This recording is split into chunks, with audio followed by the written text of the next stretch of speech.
Welcome back, everybody. Ms. Bali's presentation, as we just saw, began a discussion about values in the workplace. Now, with our next panel, we're going to continue this conversation with the next panel, Breaking the Glass Ceiling. The glass ceiling is a term that was coined to represent the invisible boundary between minorities and positions of power. Now, in today's day, it is widely accepted that increasing diversity in the workplace also increases creativity, innovation, and effectiveness. What is needed now are solutions for the best way of making this happen. The moderator of this panel is Ms. Devi Virdi, Head of Diversity and Inclusion for Women in Hospitality and Travel Tech. Ms. Virdi is not only an experienced HR professional, she has also been an asset to many different companies in an array of other roles as well. We are so excited to welcome her to lead this crucial discussion for the social progress of the hospitality industry. Ms. Virdi and panelists, we're excited to welcome you today. How are you doing? Really well, thank you. All right, thank you so much for being here. We're going to hand the floor over to you now. Fantastic. Well, thank you so much for the warm welcome and the warm introduction. Good morning, good evening, good afternoon from wherever you are tuning in from. Welcome to the session, Breaking the Glass Ceiling, Equality versus Equity. My name is Devi Virdi and I'm Head of Diversity and Inclusion at Rise Up, formerly known as Women in Hospitality Travel Tech, and I'm your moderator for the session. And I've got to say, I'm incredibly excited to be here today. So you've heard a little bit about myself from the introduction there. I'm actually now going to warmly welcome our panel for this session here.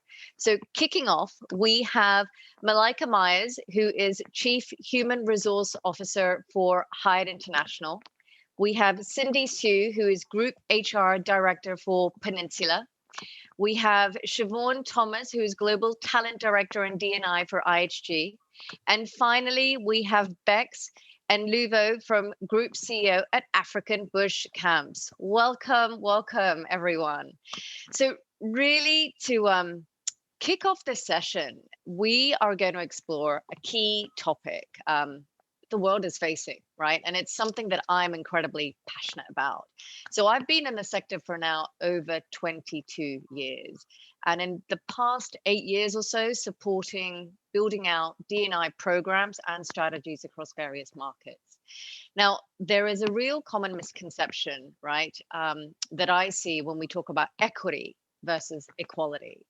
The truth is, they're very different. And I thought actually to start off with, it would be very helpful to share with the audience, in fact, what the two terms actually means. So equality is treating each and every individual in the same manner, irrespective of needs and their requirements. Equity is treating individuals fairly, so based on their needs and their requirements. So with equity, people have based on their unique needs. And I guess another way to think about it is equity is a process, equality is the outcome. And this distinction is so important when you are thinking about having fair systems in the workplace, everything from promotion through to hiring. And in this session, we're going to talk about inclusive culture. We're going to talk about diverse recruitment. We're going to talk about policies and more with this panel. So panel, today, it would be great if you can introduce yourselves and share briefly, how did you get to where you are today? Malaika, if I can start off with you, please. Sure, and greetings, everyone. Delighted to be here. So my journey in hospitality is probably a lot shorter than everyone else on the panel. I've been in hospitality for the last 3+ years. So essentially in 2017, when I joined Hyatt, is when I joined the industry. And before that, I spent the bulk of my time in the consumer products industry, having spent time with Pepsi and with Diageo. And I often say to our colleagues at Hyatt that we call that consumer products, and we talked a lot about consumers, but we never actually sold or interacted with consumers given those products. And that in hospitality, I've actually found a true consumer industry where we really do interact with and serve guests every day around the world and our properties. So it's been an exciting journey for me, and I'm happy to have found a home in hospitality. Oh, fantastic, Malaika. Siobhan, if I could come to you, please, next.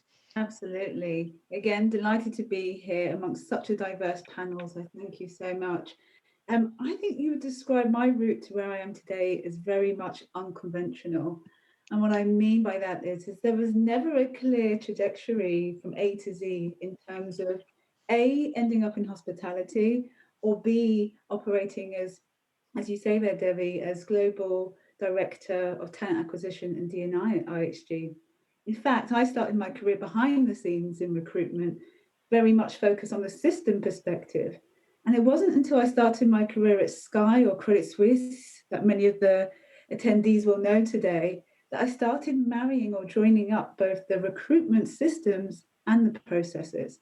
And that led me to a really unique position today where I get to bring great people into IHG, but also make sure they feel included whilst being part of this company. My one message would be, if anyone's sitting there thinking, you know what, my career so far is feeling like a squiggly line and I don't know where it's going, I think many of our panelists will identify with that feeling. So hang on in there, dig on in there. And yes, there'll be hurdles, but keep going. Great advice, Siobhan. Thank you for that. Sindy, if I could come to you next. Thank you, Devi. I guess if I could share with everybody too, I think my background is also a bit unconventional. I'm very lucky to be heading human resources for the Peninsula Hotels, but I didn't actually study human resources. I think back in my day, I might look a lot older than I am, but there was no such thing as human resources. And I actually was a HIV educator from doing my psychology degree. And I went into counselling and I studied law as a background. And just through the combination of different things and opportunities and a bit of luck, somebody seeing some potential in me, I fell into human resources. And I have to say that, a bit of risk in global mobility, going to China in the very early 90s when, people were not going there at that stage, result in a fantastic, global career, in the hospitality industry. And I think, being resilient and, taking some risk and always being empathetic, I think has served me very well in bringing to where I am today. So thank you. Wow. Thank you, Sindy. And Beks, please. Devi, thank you very much. So I keep hearing this people having entered the tourism space unconventionally. And I'm not quite sure where I stand. I probably go back and forth because I was one of these kids at school that was very anxious to get out into the workforce. And whilst everybody was going off to study different degrees and going on different courses, I actually left school to go and learn at an unconventional classroom, which was one that didn't have four walls. And that was out in the bush. So I left school when I was 18 and I went straight into the bush on safari and started to train as a professional guide. A professional guide leading safaris in the bush. And that is a 3 to 4 year sort of internship, hands-on work out in remote parts of Zimbabwe at that stage. That saw me getting my professional guide's license and meeting people from all walks of life all over the world and guiding firstly in Zimbabwe, but being curious enough to go next door to Botswana and then break out, this is probably about 20 years ago, and start my own label business guiding as Beks Safaris and leading safaris all over Africa. And I think from there, it was really about the curiosity of the richness that our continent has that I was very passionate about and really wanted to expand and share that. And then 16 years ago, I had the opportunity to actually create my own safari camp. That was 16 years ago. And I've since gone about trying to create ways in which I can scale and tell the African narrative story and take others along with me, from people that I met along the way to people along the communities that I've brushed shoulders with. And 16 years later, I run 16 different safari camps between 3 countries and employing close to 600 people. Wow. So really, I have seized the opportunities as it's come. Nothing was strategic, nothing was planned. But really, I guess it was about passion, purpose, and really believing in the people around us, the communities that have really been part of this journey. Wow. And I've got to, it's amazing to hear each of your stories, right? How unconventional it really has been, and how you've all come into hospitality in so many different avenues, and this is just to share with the audience, particularly the young leaders who are listening in and actually, learning and you're going to digest from today's session is there is no conventional way really when you're coming into hospitality. And here are some fantastic examples to share with you. So I guess if we move on really, Malaika, I'd like to understand a little bit about the role of Hyatt's history, and specifically from what I've known of the Hotel of Hope, really in terms of, where this is, the history of it. If you could share a little bit more about, with us and with the audience, please. Sure, I'd love to. It's one of my favorite Hyatt stories. This is back in 1967, before I'm sure almost everybody listening was born. We had a hotel, the Grand Hyatt in Atlanta, and it was it's also a sort of famous hotel, at least in Hyatt history, because it was the first atrium hotel that we built. But the crux of the inclusion story there is that this was back in the 60s, in the middle of the civil rights movement here in the United States. And Dr. Martin Luther King was looking for a hotel to host his Southern Christian Leadership Conference, and was getting turned away by properties who didn't want to allow Black leaders to meet, and that our Hyatt Hotel opened its doors and hosted that meeting. And so it was referred to by Dr. King and his staff as the Hotel of Hope. And we've got a wonderful, if you Google Hyatt Hotel of Hope, there's a wonderful video that we put out 50 years later in 2017 to sort of commemorate that moment. And I would say that spirit of inclusion, which was alive well before we ever were talking about diversity and inclusion, is still really present in our culture today, and is one of the reasons why I was attracted to Hyatt, and it's one of the things that I think helps us as we work on our diversity, equity, inclusion efforts. Wow, what a story. Oh my goodness. Yeah. Oh my goodness. I didn't realize how powerful, this is such a powerful story. And it's incredibly moving, because you're right, diversity inclusion, really on the face of it, in the last couple of years, it's snowballed. And looking at Hyatt's history, you've had it for years. I mean, it's phenomenal. I guess it's actually segues very well into, really for us to talk about culture, right? And organizational culture more than anything. And Sindy, I'd like to come to you, please, on this. I've seen on the Hong Kong Shanghai Hotel's website, right? It mentions there specifically in terms of the diversity section, you share that almost 50% of your head of departments are women. How does this contribute to better performance of the properties, and what does a diverse team bring to the hotels? Right. Thank you, Devi. We're very proud that I think, in 2020, we were able to increase that, 4% from 2019. And I have to say that's really a true reflection of our selection process. There's no quota involved. We have a wonderful, workforce that's also female. And the approach has really allowed us to bring different perspectives to teams and to our decision-making, and being highly collaborative. And I think in terms of the diverse team that we're talking about, having the right leadership to actually manage a diverse team is also very important. And I think that dependency of, having that excellence and belonging means that our team members will stay, which is really the culture setting, as our CEO, Mr. Bora, would say, is the backbone of our brand. Being a luxury hotel company, this in turn actually sets the people and the service culture of what we are about. So this is a very key, asset and strategy that we need to follow, not just the diversity, but the right leadership to manage, as well as the tenure that goes with it. So it's multifaceted. Wow, that's so great to hear. Siobhan, I'd like to come to you. And what's really interesting for me is, with IHG's core values of celebrate different and work better together, what are, some of the new initiatives perhaps that have come about recently, proposed or implemented in terms of diversity? Are there any sort of metrics involved here, whether it's across the protected characteristics, that as an organization you're working towards? So that's the first question. And I'm going to give you the second question as well.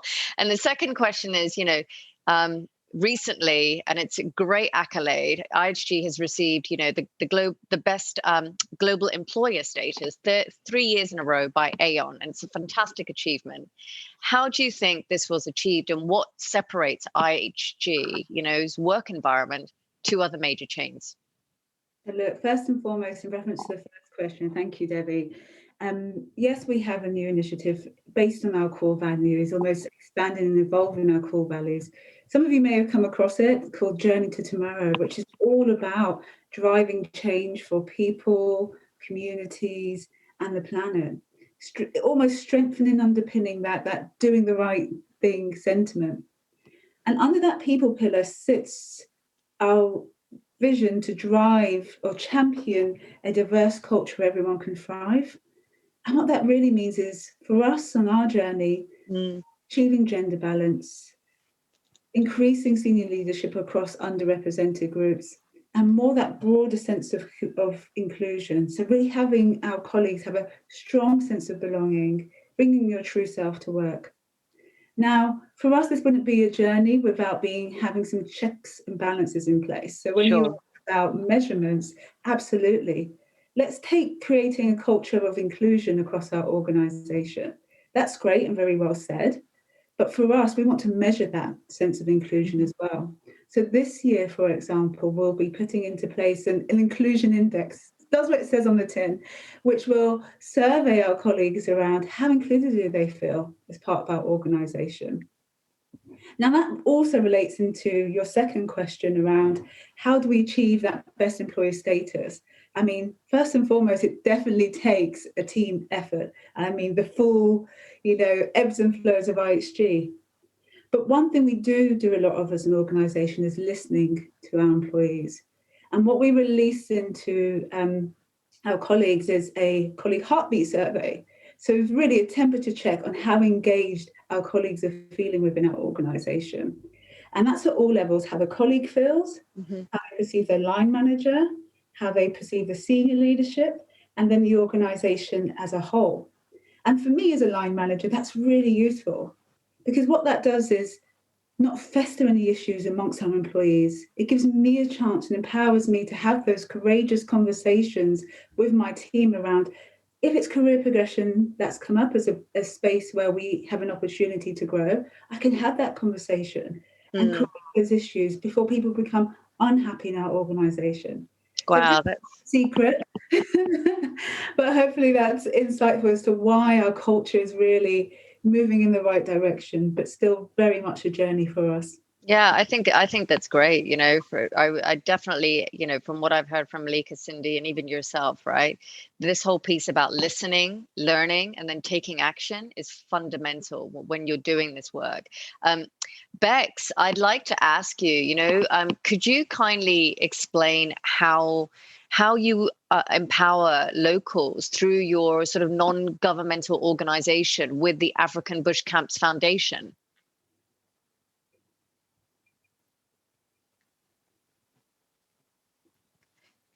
Beks, you're on mute. There we go. Perfect. Thank you. We are really big believers that equal opportunities can only be offered across the board once people are in a position to understand what they actually mean. And we're very big advocates of education as a way to empower future generations so that they will get to a point where they actually understand the opportunities and options that are available to them. So the two big things that we focus on as a foundation is education and health. And that means going to very sort of rural communities and assessing what opportunities they have to get an education so that they can better themselves later on and get out of the poverty cycle. Those two things are quite a big thing for us where we have immediate communities. But other than health and education, we also are embarking on a strategic partnership with these communities in the space of conservation. And the way in which we do that is by propositioning or trying to get them to identify and really sort of embellish whatever skill set they might have or whatever talent, or whatever resources they might have as a community, and pull together those resources. And then we put in place upskilling of some of their skill sets, getting them to understand business, simple things like getting them to understand profit and loss, and then helping them to market. So with whatever things they have, whether it's a sewing project or it's a vegetable farming project or it's a chicken farming project, and we as a business participate in procuring directly from these local people so that they in the end have a business from which they can not only support their own families, but also send their children to school and do various things. Particularly the successful ones have been women who are staying at home whilst their husbands are away in a remote place, either seeking employment or doing other manual things. And we've found great success in having people reclaim their dignity and reclaim their place as matriarchs within a community. So all of these things combined for us provide the platform to be able to have meaningful, engaging conversations around, well, we wouldn't be here if it wasn't for the wildlife and the wilderness areas and if we didn't have the biodiversity. And then the shift changes in saying, how can we protect what we have in terms of wildlife, the wilderness areas and the biodiversity so that this can be ongoing and people's lives can come out of the poverty cycle. Wow. That's what we do as a foundation. Yeah, that's incredible. Adam, actually, for the viewers who are looking at you, do you want to let them know where you are and your background? That might be quite helpful because, you know, I mean, I'm in London, so this is what you see. Sindy's in Australia. Malaika, where are you dialing in from? Remind me. Chicago. Siobhan and I are in London. So, Beks, do you want to tell the audience where you are? Yeah, sure. So I don't know if you can hear the sound, but there's hippos calling in the background. I'm right at a river, a big famous river on the border of Botswana and Namibia called the Linyanti. And I'm on safari with a journalist who's coming to see the work that we're doing in our camps. We're just about to launch our 16th camp in Botswana in the Okavango Delta. And so I'm sitting under a tree with a somewhat sketchy connection and hoping that I don't get cut out at any one time. But I'm sitting under a tree. It's probably about 35, 36 degrees here. And that's sort of my background, what it looks like. So I'm literally under the shade of a tree, probably about 35 degrees at the moment. Wow, super. Thank you so much for sharing that, Beck. So I guess just whilst we finish off on culture, really, Malaika, how does Hyatt embed its culture of inclusion really across the vast amount of brands that it has?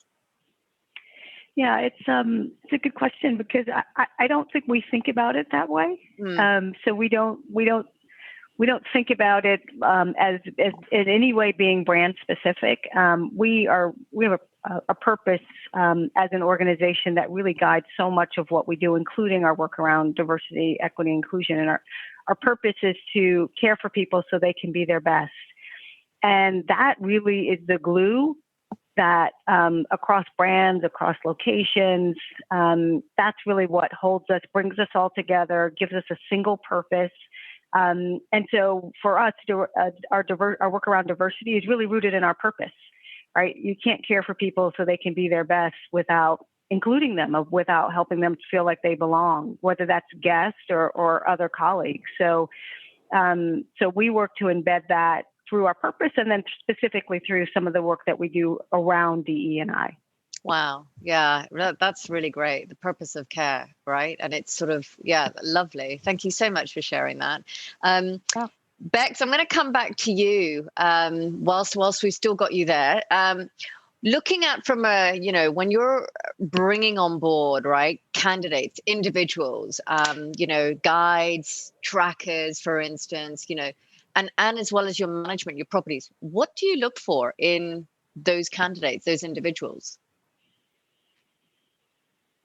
So I'm a very big believer that passion is the number one thing that we should all be looking for out of individuals, particularly when you're talking about businesses in a creative space such as this, where you are dealing with other human beings. Really, we're in the people industry, and our biggest I guess, wealth as a business is our people. So if somebody has got passion and somebody has got empathy and somebody has got commitment, we believe every other thing can be taught. So I guess that's really where we start. And it can be passion for the bush and the wilderness if you're a guide. It can be passion to manage different people across cultural if we're looking for somebody as management, or if we're looking for somebody to manage or get involved with our foundation, is what sort of level of empathy do they have for other people? So all of these things, I think those three things are what could be the basis, or at least the foundation, that allow us to say, well, we can actually teach you. And it's actually quite amazing how we've got people that have come from different sects, different professions, and they've purely changed paths through our influence. Because again, as I think it was Siobhan that said, or Malaika that said, we're really about helping people achieve their potential. And sometimes people don't know what that potential is. People sometimes don't know the direction that they want to go to until they're provided for, as Sindy said, by the right leadership in order to channel their energy in order to get the best out of them. So those are the things that we look for, Devi.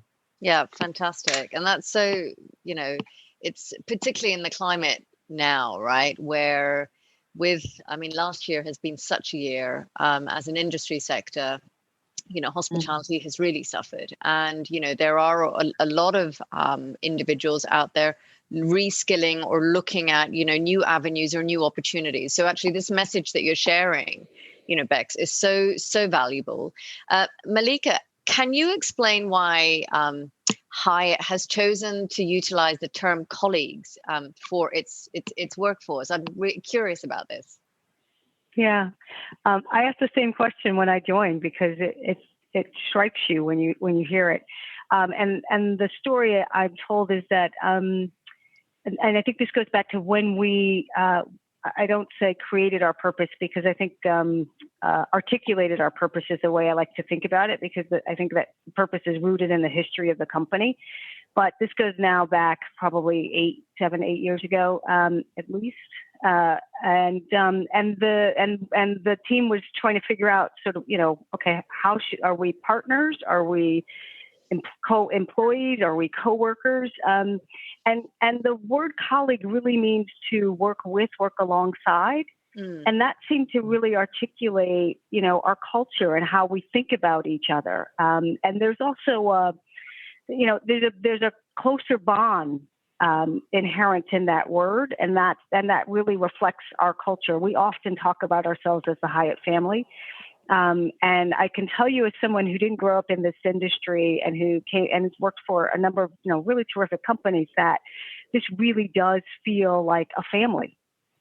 Wow. In all the best ways, not none of the ways that we might have, none of the bickering that sometimes happens in families, but in the best ways, of the best thought around family, around connection and care, going back to our purpose. So we think colleagues really reflects who we are and how we treat each other. That's amazing, because I think that also supports that whole piece about the sense of belonging, right? For really, the colleagues. And traditionally, once upon a time, you would hear it as the workforce or your employees. So, actually embracing your colleagues, it's giving them that sense of belonging within the organization. So Siobhan, looking at IHG, you've got the IHG Academy that's there. How is it catapult sort of IHG's recruitment process and sort of talent acquisition efforts? Sure, thank you. So for those who may perhaps less familiar with the IHG Academy, just very briefly, it's a collaboration between IHG Hotel and Resorts and local education providers, communities, providing people with the skills or training for the skill set for hospitality. And this can be gained through a number of channels, whether it's work experience, internships, apprenticeships. And for us, not only do we get to provide and, collaborate inside our values, but equally it creates a pipeline for the future. We've had huge success stories of people coming on work experience at IHG to traveling to a career through the organization. And it's great because they are aware of what some of the hurdles plus benefits of working across hospitality are firsthand through that experience. Then for us, what we have is really engaged future employees who understand us as a business, our core values, and the wealth of opportunity there is in this thing we call hospitality. Fantastic. Sindy, I'm going to come to you last on our recruitment topic. So with the Peninsula Group, your Workplace 2025 initiative states that you're focusing on creating effective transformation for your teams and really modernizing the workplace. How has this been achieved? Okay. Well, it's really a company-wide initiative that we're looking at to really, this is not a new concept, to drive empowerment and, really embracing our heritage, but whilst also cultivating our culture even further. So our CEO is actually leading this initiative. He invests time in focus groups, at all levels of the organization. I think he just finished about 10 different sessions globally. Obviously the technology is allowing that to be a lot easier at the moment. And just really discussing, listening, and cultivating purpose and, the sort of bottom-up groundswell of what, everybody's looking at in terms of how they want to contribute to the company. I think from an HR point of view, what we are trying to do is build some tools like mini hackathons, and in the future, whether it's workplace improvement teams and just different channels, even through technology again, to help those ideas and innovation and to cultivate those things to help us be more equipped for the future. So, it's really, a culture embracing, enhancing program, and the modernization of it. Yes, we might have some new facilities and when business improves, but those things can be emulated at any time. But I think the core of it is really about, having that sense of belonging, being listened to, and cultivating our culture. Fantastic. Could you then share a little bit more about the 3 pillars of your sort of future strategy, in terms of talent, people and culture, and perhaps building that whole HR agility piece? Thank you. Humbly speaking, we are such a small company. We were lucky enough to have a global conference, and with the backdrop of the fact that, we're going to maybe increase our workforce by 20% because we're opening 2 beautiful hotels next year in London and Istanbul. So it had to be a very talent management focused and talent development focused strategy. And one of the most important things, to me was the fact that we really needed to transform as an HR team. So in the core of that strategy was the fact that we needed to recognize that we had to go through an HR transformation, social media, whether it was, our digital brand, all those new skill sets that, HR loves to, spend money on everybody else except for ourselves. So we gave people permission to be able to go, these are the new skill sets that we need to learn as a core for the future. And of course, in terms of building the future of our talent, it was very much, focused on our branding efforts. It was, our talent strategy and, learning development. I think all of us do that extremely well. So I'm even humbled to be able to talk about that in front of everyone. But in terms of the future of our people and culture, which is the 3rd pillar, this is exactly what we discussed with Workplace 2025. So it really is shifting, that balance and putting what the core of the business wanted as one of the pillars.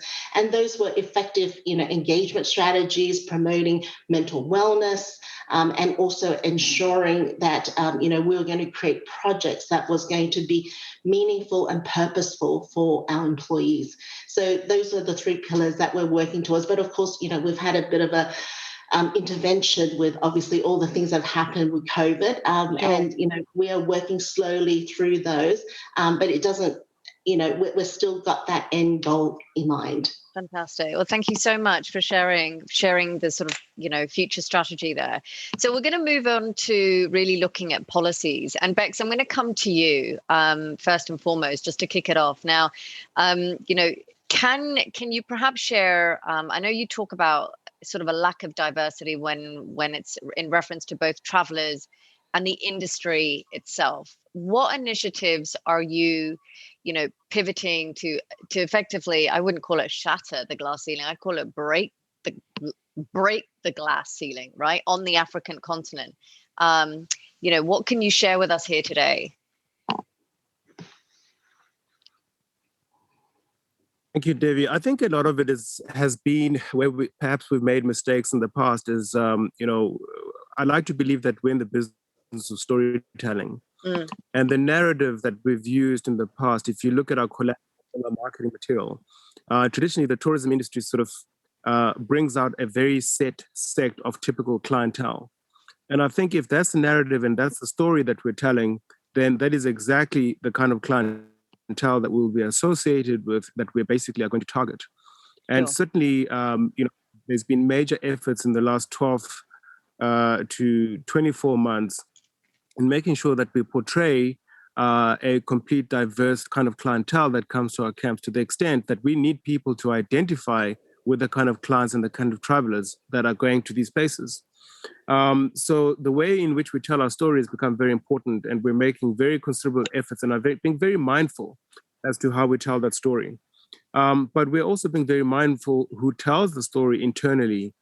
So giving some of our key performers, some of our superstars, a chance to get on stage, particularly over the last 12 months, and get on a Zoom call, tell his story, have a campfire conversation with 300 people watching about what it means to be a guide or what it means to be a camp manager.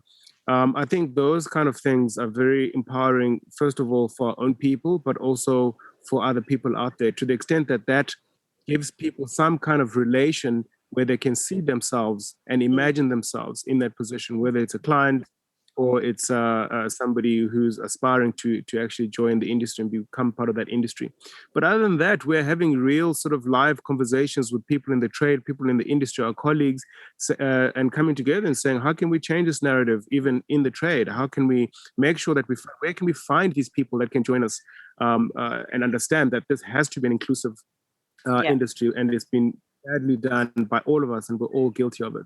Yeah, I hear you loud and clear, Beks. And actually, if anybody's seen my LinkedIn profile recently, but it's literally called Change the Narrative. And that for me sums up a lot about, having been in this travel sector for over 20 years, there is progress that we need to make. It's so great to see some of the great work that each of your brands are doing, and we're all on a journey, here. Malaika, I'd like to come to you actually next. So you stated in an interview with Let Go and Lead that inclusion and diversity are a prerequisite, right, of a colleague doing their best. Could you kindly elaborate on this point? Yeah, I think I may have even hit on it a little bit earlier when I talked about our purpose, right? Yeah. We can't help people be their best if we don't see them, if they don't feel like they belong. So in that way, for our purpose to come to life, we have to be an inclusive, particularly an inclusive work environment, not just work environment, but obviously guest environment as well. And so we really see D&I as fundamental to bringing our purpose to life, and our purpose is kind of why we exist as a company. So we focus a lot. I think Beks talked about empathy as a key characteristic of when we're recruiting, and I would say the same. We focus a lot on empathy, and we have a little formula that our CEO likes to share, which is empathy plus action equals care, because it's not enough to empathize. You actually have to do stuff, right, to actually be able to demonstrate care. And I think, I often say when I talk about our purpose, we care for people. It's all people. It has to be all people. And that's where the inclusion aspect comes into it, right? It has to be everyone from any religion or race or ethnicity or gender or, just anything you can think of, those folks have to feel like they are cared for. And so that for us, it puts a lot of pressure, frankly, on us, making sure we are incredibly inclusive, because we can't fulfill our purpose if we're not. Yeah, wow, thank you. And by the way, I listened to that earlier on today. So so thank you for sharing that. Siobhan, how does IHG help employees feel that like they're making a contribution to such a large, scale operation, and really make that process equitable for everyone? Or is it that everyone's getting the same opportunity to be contributed? That's really great question, Devi, in terms of that equity, and it's so important for us at IHG. Previously, we had diversity and inclusion. Quickly realized that equity is an absolute, and elevated that so that people have the same access to the same chances.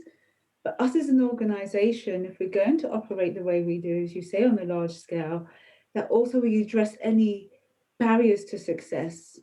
Okay, so we know that we're bringing in diverse people, which means great for our business, because we have diversity of thought and thinking, which, look, the research shows leads to better business performance. But if you're going to draw in people from different starting points in the race, then you need to have something to back that up to make their progression in your company more equitable. Oh, great. Thank you. And Sindy, with the Peninsula Group, it has a very long-standing retention rate, right, amongst its workforce. I can actually think of a number of hotel groups that have that as well, one that I've worked in. So what values do you embody to make this, possible and build on that whole Peninsula family? Yeah, thank you. Many of our employees have been, with us since the opening, and I think globally our average of length of service is, over 8 years or so, and obviously with some new hotels opening, that is a great achievement. And I think we emulate that family feeling and that retention because of our chairman. And of course, once again, it's the leadership and the culture and the heritage of a company that glues us all together in terms of the values. And maybe those values are not for everyone, but for us, it resonates with our employees. And through our selection process, that is a very important part to get right. We're relatively small in size. That gives us an advantage in terms of communication, in terms of outreach, in terms of our core values. It's very easy to see that through, leadership modeling and, even in conversations. And the most important thing, I think, is that it's easy for a company in good times to say we're a family. But when we're going through difficult times, those difficult conversations, whether they're gracious exits or crisis or, just, like Malaika said, in terms of having the empathy and care, and it's out of a policy and procedure, and you make an exception because you care, or because that policy doesn't stick by that particular situation, because as the world continues to change, I think there's something very special about the way our company has handled some of those exceptions and discussions. And I think in terms of some data, I mean, I was very happy to see that over the last 3 or 4, 5 years, when we've done some stay and engagement and offboarding surveys, over 2/3 of our employees would actually like to return. Wow. And that is a fantastic internal customer journey. And maybe because of a career management issue, they needed to, do something different. Sure. But that volition to want to return, it's deep down. It's felt. So I think those are probably some of the secrets that I can probably share, with you. Oh, thank you so much, Sindy. And Beks, finally, I'm going to come to you just on the last question of policy. Can you perhaps share, your the African bush camps sort of successes and how it's measured through sort of impact on the communities in the field of diversity and inclusion? and obviously including that whole conservation piece there? Sure. And Beks, I'm giving you 2 minutes. I think we find it very difficult sometimes to have sort of scientific approaches to measuring some of these outcomes. But what I can tell you is that, we are in a position now as a business where we're saying it would appear that we no longer have issues with attracting talent or attracting passionate, empathetic, committed people at this stage. And a primary example, over the last 12 months, obviously with the pandemic, so many people have been laid off. We've managed to hold on to the entire workforce on the basis and a buy-in that we're all going to share the pain by reducing our earnings. And that in itself is a measure of commitment that we have internally and the ability that we have at making sure that communities are attracted to help having us work with them in conservation. That in itself, where in some cases you may get very aggressive communities who actually don't want you around because they believe you might be taking away a certain aspect of their livelihood. So that again is a good measure.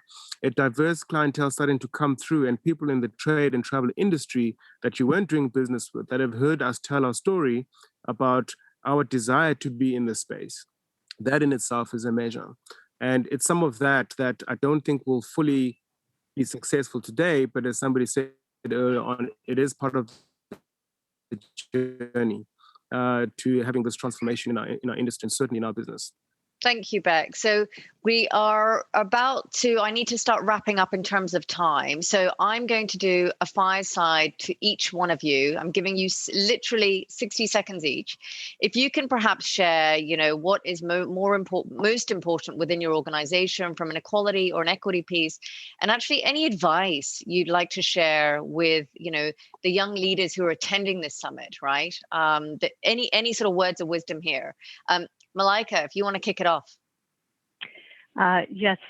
So what's most important, I think, for us in terms of equity and equality, and indeed all of our DE&I efforts, is our leadership. And I think it's been said a number of times here. And that maybe flows right into my advice to young aspiring hoteliers, which is it will be and is now really a prerequisite that you are an inclusive leader. So if you don't know what that is and what those skills are, I would encourage you to start your research, because that's going to be incredibly important for you on your journey in leadership, frankly, in this industry and many others. Super. Thank you. Siobhan. Yes. So I think you said at the top of the call there, Debbie, for us, equality is at the center of what we do, which equally should lead to great equality within our organization. My words for wisdom for the future leaders we're embracing today is allyship. There is so much importance around allyship in terms of what you can do to make change today. You don't necessarily have to belong to an underrepresented group or be someone with protected characteristics, but making sure you support, have empathy for those who are, it will broaden you as a leader for the future. Thank you. Sindy? Yeah, I think we're striving for equity to the journey of equality in the world where there are a lot of inequalities. But I think one word of wisdom to the audience is really have courage. Have courage to do something that is different, because we are all here to try to push those boundaries. And just a very quick example, there was a very enthusiastic person that was in our corporate responsibility team came up and said that, did you know, the asylum seekers in Hong Kong are not allowed to work, and only less than 1% of them get residency status. So we pursued it. We continued that journey, and the end result was that we were one of the very few companies that actually got approval from the Department of Immigration, and we had a wonderful person from Somalia that we actually gave 18 months of work to in Hong Kong. And during COVID, there was a application to the US that was approved. The refugee papers got sent off. We gave life skills, work skills, and he is thriving, working for Amazon in the US at the moment. And anybody who's part of that little journey that made that difference is what I would like to challenge our audience to when you become a leader. Thank you so much, Sindy. And Beks, last but not least. Devi, I quite enjoyed your explanation that equality is actually almost a direct result of equity.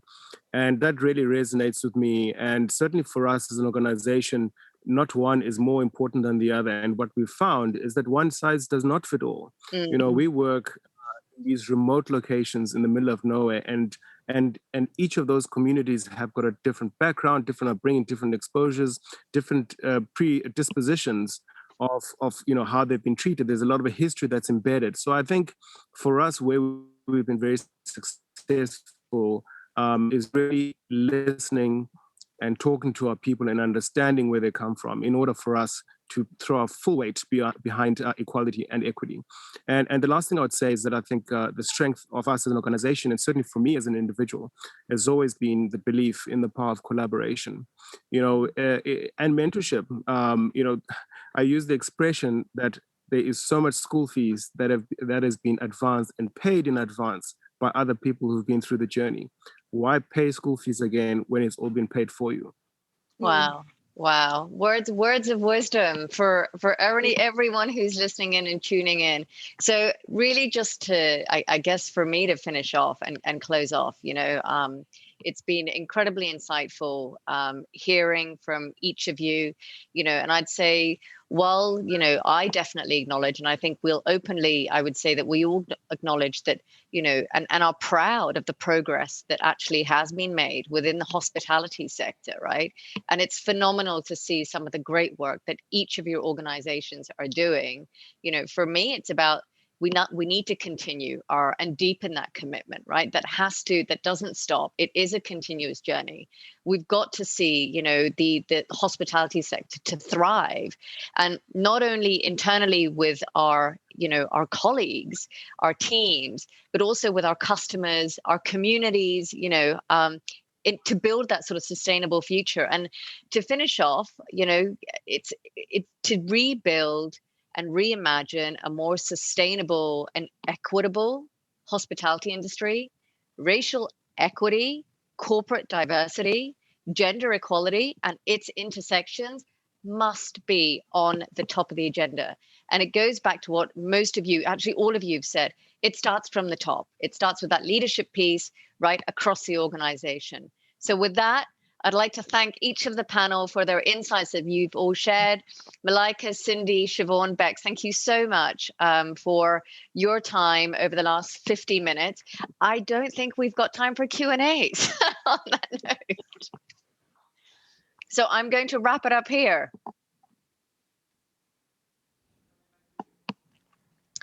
Thank you, everyone. All right, thank you so much to our wonderful panelists for that enlightening conversation. Let me tell you, Sandy and I'm sure all of the rest of the audience was truly engaged during the whole thing. No, really, thank you so much. Kate and we have been looking forward to this panel ever since we started preparing all the information that we had to do for the Young Hotelier Summit. So it was really exciting to watch, and really, thank you so much. Yeah, no, this entire week is about taking steps forward within the hospitality industry. And so it was so cool to see how that's happening, not just in the technological innovations, but also in our innovations with the people in our companies.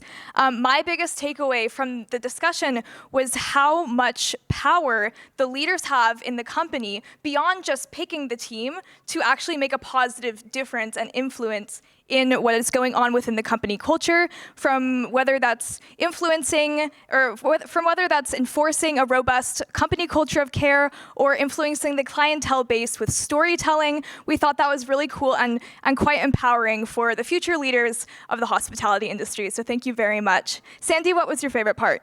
Honestly, one thing that really struck me was at the beginning when Ms. Thomas mentioned to have a true sense of inclusion at the workplace. Really, it struck me, and it like went back into a few things that happened to me in the past, and I do really 100% agree with you. The stronger bond or the sense of belonging you feel somewhere the more motivated, the more happy you are at the place. So really thank you for that. That was great. And thank you all to our panelists. It was such a pleasure to listen to you all. Please have a great rest of your day, evening, or morning. So goodbye. Bye. Thank you so much.